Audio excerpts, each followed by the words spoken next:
Ang sarap maging bata, no? Kasi wala tayong ibang iniisip, kundi paano kaya tayo makakapaglaro, ano masarap kainin.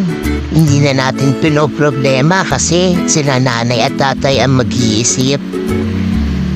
Kaya i-enjoy lang natin habang bata pa tayo, kasi pagdating ng araw, magkakaroon tayo ng sariling pamilya at marami tayong haharapin na obligasyon.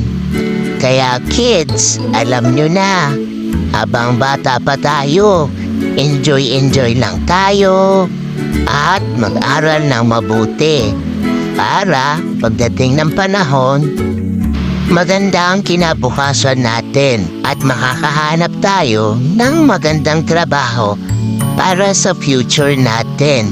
O kids, alam